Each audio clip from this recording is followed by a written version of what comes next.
देखिए, राज्यपाल जी ने जो पत्र लिखा ये रूटीन पत्र है।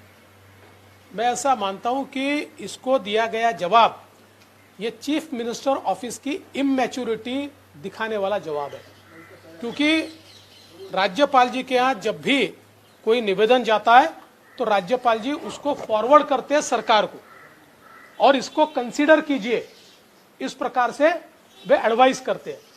उसी प्रकार से ये पत्र उन्होंने भेजा जिसमें बहुत साफ शब्दों में उन्होंने लिखा है कि 13 एमएलएज ने मिलकर मुझे इस प्रकार का पत्र दिया है। पत्र में उन्होंने ये मांग की है कि जो महिला अत्याचार के खिलाफ सख्त कानून, शक्ति कानून सरकार बनाना चाहती है उसको तुरंत बनाया जाना चाहिए। उसके लिए 2 दिन का विशेष अधिवेशन बुलाया जाना चाहिए।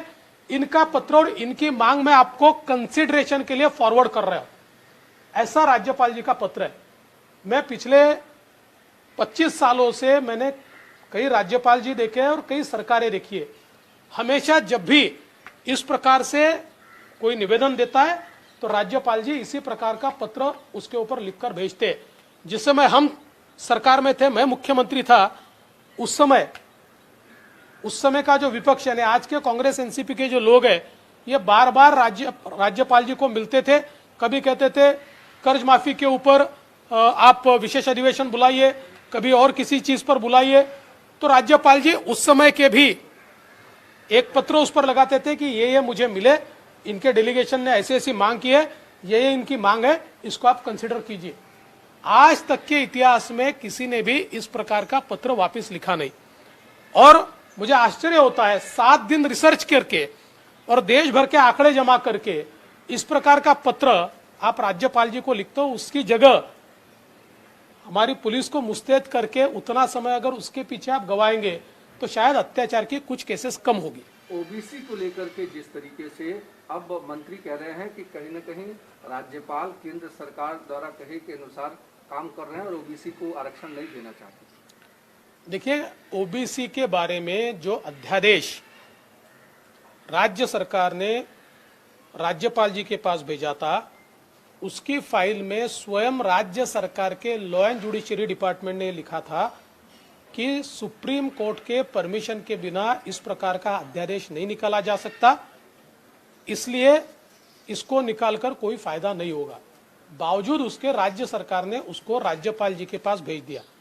होना तो ये चाहिए था कि ऐसा कभी कभी ओपिनियन जब लॉ एंड जुडिशरी डिपार्टमेंट देता है तो फाइल एजी को रेफर होती है और एजी का ओपिनियन ये लॉ एंड जुडिशरी के ओपिनियन से ऊपर माना जाता है, वो अंतिम माना जाता है और उनके माध्यम से फिर उसके ऊपर जस्टिफिकेशन लेकर उस प्रकार से फाइल भेजी जा सकती है।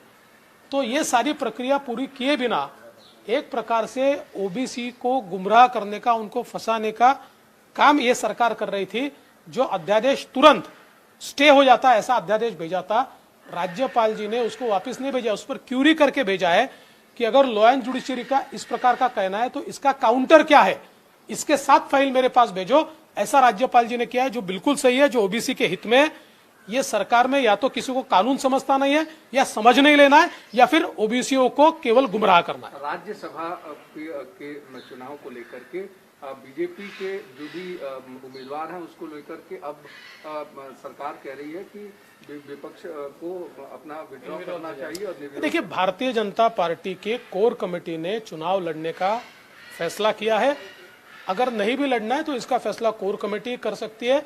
हम लोग इसके ऊपर पूरा विचार करेंगे और उसके बाद इसका फैसला करेंगे। अभी तो हम लोग लड़ रहे हैं, ऐसी परिस्थिति है।